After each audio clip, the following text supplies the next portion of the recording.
ಇನ್ನು ಅಮಿತ್ ಶಾ ಹೇಳಿಕೆಯನ್ನ ಖಂಡಿಸಿ ಕಲಬುರಗಿಯಲ್ಲೂ ಕೂಡ ಬಂದ್ಗೆ ಕರೆಯನ್ನ ಕೊಡಲಾಗಿದೆ. ಬಸ್ಗಳೇ ಇಲ್ಲದೇನೆ ಕೇಂದ್ರ ಬಸ್ ನಿಲ್ದಾಣ ಖಾಲಿಯಾಗಿದೆ. ಇಲ್ಲಿ ನಿತ್ಯ ಸಾವಿರಾರು ಪ್ರಯಾಣಿಕರು ತುಂಬಿರ್ತಾ ಇದ್ರು. ಮುಂಜಾಗ್ರತಾ ಕ್ರಮವಾಗಿ ಬಸ್ ಸಂಚಾರಕ್ಕೆ ಬ್ರೇಕ್ ಅನ್ನು ಹಾಕಲಾಗಿದೆ. ನೋಡಿ, ಕಲಬುರಗಿ ಸಿಟಿ ಬಂದ್ ಆಗಿರೋದು ಗೊತ್ತಾಗ್ತಾ ಇದೆ. ಬಸ್ ಸಂಚಾರಕ್ಕೂ ಕೂಡ ಬ್ರೇಕ್ ಬಿದ್ದಿದೆ. ನಗರದಲ್ಲಿ ಕೆಎಸ್ಆರ್ಟಿಸಿ ಬಸ್ಗಳು ರಸ್ತೆಗೆ ಇಳಿತಾ ಇಲ್ಲ. ನಗರದ ಹೊರವಲಯದಲ್ಲೇ ಬಸ್ಗಳಿಗೆ ಖಾಕಿ ತಡೆಯನ್ನ ಒಡ್ತಾ ಇದೆ. ಹಾಗಾಗಿ ಪ್ರಯಾಣಿಕರಿಲ್ಲದೆ ಬಸ್ ನಿಲ್ದಾಣ ಖಾಲಿಯಾಗಿದೆ. ಬಸ್ ನಿಲ್ದಾಣದ ದೃಶ್ಯಗಳನ್ನು ಕೂಡ ಗಮನಿಸ್ತಾ ಇದ್ದೀರಾ. ಯಾರು ಕಾಣಿಸ್ತಾ ಇಲ್ಲ, ಸಂಪೂರ್ಣ ಖಾಲಿ ಬಸ್ ನಿಲ್ದಾಣ. ಇನ್ನು ಬಸ್ ನಿಲ್ದಾಣದ ಸುತ್ತಮುತ್ತ ಬಿಗಿ ಪೊಲೀಸ್ ಭದ್ರತೆಯನ್ನ ಕೂಡ ಒದಗಿಸಲಾಗಿದೆ.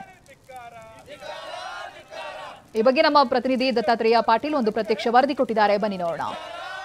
ಅಂಬೇಡ್ಕರ್ ವಿರುದ್ಧ ಗೃಹ ಸಚಿವ ಅಮಿತ್ ಶಾ ನೀಡಿರತಕ್ಕಂಥ ಹೇಳಿಕೆ ವಿರೋಧಿಸಿ ಸದ್ಯ ಕಲಬುರಗಿ ನಗರ ಬಂದ್ ಕರೆಯನ್ನು ನೀಡಲಾಗಿದೆ. ವಿವಿಧ ದಲಿತ ಪರ ಸಂಘಟನೆಗಳು ಇವತ್ತು ಕಲಬುರಗಿ ನಗರ ಬಂದ್ ಕರೆ ನೀಡಲಾಗಿರ್ತಕ್ಕಂಥದ್ದು. ಸದ್ಯ ನಾನು ಕಲಬುರಗಿ ನಗರದ ಕೇಂದ್ರ ಬಸ್ ನಿಲ್ದಾಣದಲ್ಲಿದ್ದೀನಿ. ಸಹಜವಾಗಿ ಏನು ಅಂತಂದರೆ ಪ್ರತಿದಿನ ಇಡೀ ಬಸ್ ನಿಲ್ದಾಣ ಜನರಿಂದ ಏನು ಅಂತಂದರೆ ಗಿಜಿಗುಡುವಂಥ ವಾತಾವರಣ ಇರ್ತಿತ್ತು. ಆದರೆ ಇವತ್ತು ಸಂಪೂರ್ಣ ವಿಭಿನ್ನವಾಗಿದೆ ಇಲ್ಲಿನ ಪರಿಸ್ಥಿತಿ. ಯಾಕೆಂತಂದರೆ ಇವತ್ತು ಕಲಬುರಗಿ ನಗರ ಬಂದ್ ಕರೆ ನೀಡಿರೋದ್ರಿಂದ ಸಹಜವಾಗಿ ಏನು ಅಂತಂದರೆ ಇಡೀ ಕೇಂದ್ರ ಬಸ್ ನಿಲ್ದಾಣದ ಏನು ಆವರಣ ಇದೆ, ಇಡೀ ಆವರಣ ಬಿಕೋ ಅನ್ನುವಂಥ ಪರಿಸ್ಥಿತಿ ನಿರ್ಮಾಣ ಆಗಿದೆ. ಯಾಕೆಂತಂದರೆ ಬೆಳಿಗ್ಗೆಯಿಂದನೇ ಸಹಜವಾಗಿ ಏನು ಪೊಲೀಸರು ಮತ್ತು KSRTC ಅಧಿಕಾರಿಗಳು ಕೂಡ ಮುಂಜಾಗ್ರತಾ ಕ್ರಮವಾಗಿ ಯಾವುದೇ ಬಸ್ಗಳನ್ನು ಬಸ್ ನಿಲ್ದಾಣದ ಒಳಗಡೆ ಬಿಟ್ಟಿಲ್ಲ. ಹೀಗಾಗಿ ಏನು ಅಂತಂದರೆ ಪ್ರಯಾಣಿಕರು ಮತ್ತು ಬಸ್ಗಳು ಇಲ್ಲದೆ ಇಡೀ ಬಸ್ ನಿಲ್ದಾಣ ಏನು ಅಂತಂದರೆ ಬಣಗುಡ್ತಾ ಇದೆ. ಯಾಕೆಂದರೆ ಸಹಜವಾಗಿ ಪ್ರತಿದಿನವೂ ಕೂಡ ಸಾವಿರಾರು ಜನ ಪ್ರಯಾಣಿಕರು ಈ ಬಸ್ ನಿಲ್ದಾಣವನ್ನು ಅವಲಂಬಿಸ್ತಾ ಇದ್ದರು. ದೂರದ ಬೆಂಗಳೂರು ಆಗಿರ್ಬೋದು, ಪುಣೆ ಆಗಿರ್ಬೋದು, ಸೋಲಾಪುರ ಆಗಿರ್ಬೋದು, ಎಲ್ಲ ಕಡೆಯಿಂದನೂ ಕೂಡ ಇಲ್ಲಿಗೆ ಬರ್ತಾಯಿದ್ರು. ಇಲ್ಲಿಂದ ಏನು ಅಂತಂದರೆ ತಮ್ಮ ಊರುಗಳಿಗೆ ತೆರಳುವಂಥ ಕೆಲಸಗಳಾಗ್ತಿತ್ತು. ಆದರೆ ಇವತ್ತು ಬೆಳಿಗ್ಗೆ ಏನು ಅಂತಂದರೆ ದೂರದ ಬಸ್ಗಳನ್ನು ಮಾತ್ರ ಅವಕಾಶವನ್ನು ಕೊಟ್ಟಿದ್ದರು. ಅದು ಏನು ಅಂತಾರೆ ರಿಂಗ್ ರೋಡ್ಗಳಿಗೆ ಸಂಪರ್ಕ ಕಲ್ಪಿಸುವಂಥ ಕೆಲಸ ಮಾಡಿ ಅಲ್ಲಿಂದನೇ ಏನು ಅಂತಾರೆ ಬಸ್ಗಳನ್ನು ವಾಪಸ್ ಕಳಿಸಿರೋದರ ಹಿನ್ನೆಲೆಯಲ್ಲಿ ಸದ್ಯ ಏನು ಅಂತಾರೆ ಇಡೀ ಬಸ್ ನಿಲ್ದಾಣ ಬಿಕೋ ಅನ್ನುವಂಥ ಒಂದು ವಾತಾವರಣ ಸೃಷ್ಟಿಯಾಗಿದೆ.